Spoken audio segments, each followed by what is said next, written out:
What makes data visualization a bit different from other types of animation is that some component of the visual, some aspect of the visual is directly based on some type of science data. So in the case of the tour of Asteroid Bennu, the OSIRIS-REx trajectory is actually based on mission data. The model itself, the asteroid model, that is real LiDAR data that was collected from the OSIRIS-REx spacecraft.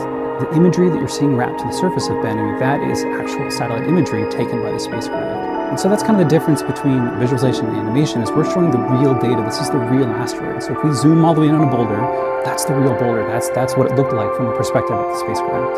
I'm Kel Elkins, and I was the lead data visualizer on the tour of Asteroid Bennu. I'm Dan Gallagher. I was the producer and writer on the tour of Asteroid Bennu. Tour of Asteroid Bennu was inspired by an earlier video that was also made by NASA Scientific Visualization Studio, and that video was called Tour of the Moon.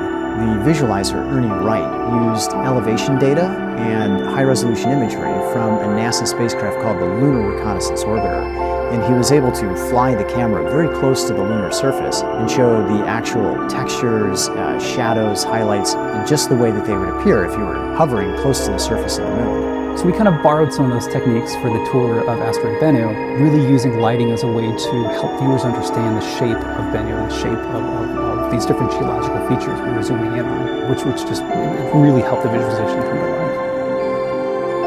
So a good example of how we use LiDAR comes about halfway through the video when we take viewers to a boulder called the gargoyle.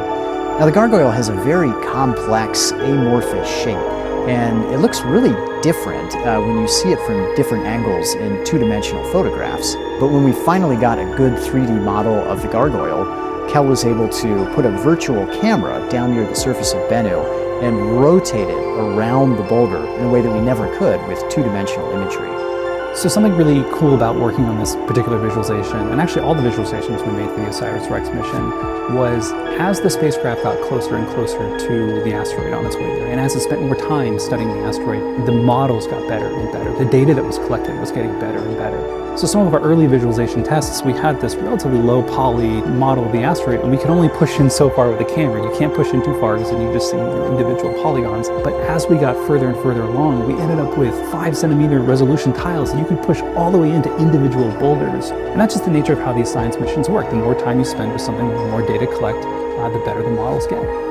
Missions like OSIRIS-REx take us to places that we haven't been before, literally new worlds that we've never experienced. But they show us those places in ways that can't always be easily seen. Tour of Asteroid Bennu gives us a way not only to show the public what these places are like, but it almost gives us a remote presence. It allows viewers and even scientists on the mission to see these objects up close through technology.